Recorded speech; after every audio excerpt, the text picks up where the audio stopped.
Hi, this is Greg Jones with Seydel Sales and Service. Thank you for tuning in today.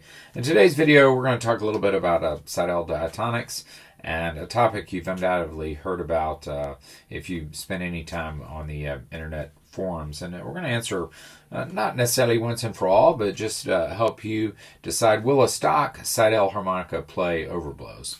And that's kind of a topic that comes up a lot. And so I thought we'd do a quick little video on it. And for purposes of this demonstration, I'm going to use a brand new, still in the box, untouched Seydel 1847 silver in the key of D. So let's talk real quick about the subject of overblows. If you know, if you're familiar with them and you play them and you're skilled in them, this video is not for you.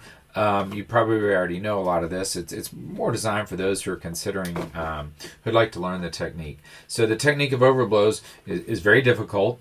There's a very small percentage of players that are able to play them, and an even much smaller percentage of the players that can do so effectively in performance. So that's the first thing you should know. Many think they can play them, and don't actually even really know exactly what an overblow is.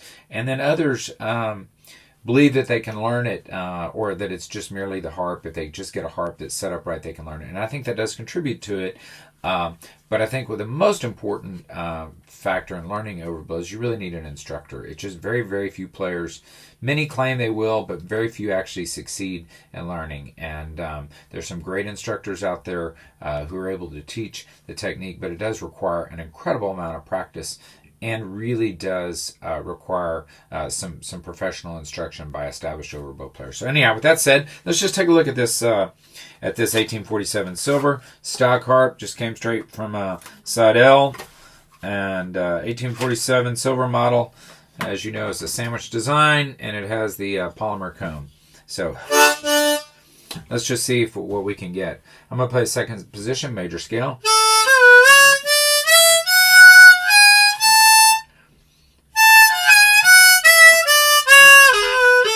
So in the second position major scale, I get the 5 overblow, which represents the major 7th. 5 overblow is actually, of the 4, 5, and 6, I have found it to be the most difficult overblow note to play. Once again.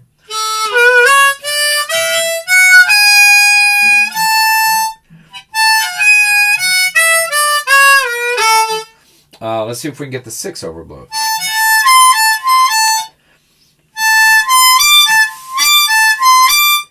And lastly, the 4.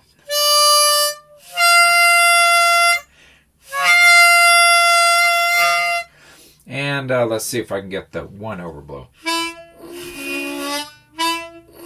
All right, I'm not able to get the 1. Let's try the 7 overdrive. Okay, I'm not able to hit the 7 overdraw. I'm able to hit the 4, 5, and 6. Now, if you're listening to those, you might say, hey, those don't really sound that great. And you're right, they don't. They could sound better. And there are some very minor improvements that we could make to get them to sound a little bit better. Obviously, you hear a little bit of that torsional vibration.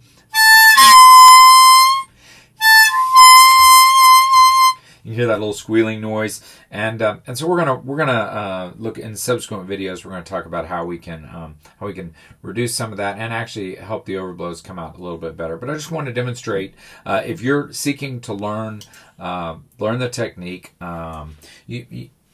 it's quite likely that a stock Seydel, especially in the more common keys, A, B flat, C, and D, I think at least you can start learning the technique with the appropriate amount of instructions on a stock Seydel. Anyhow, thank you for tuning in. I'm Greg Jones, 1623 Custom Harmonicas. If you like this content, like my videos, subscribe, comment, and swing by my website as well, 1623customharmonicas.com. Thank you for tuning in.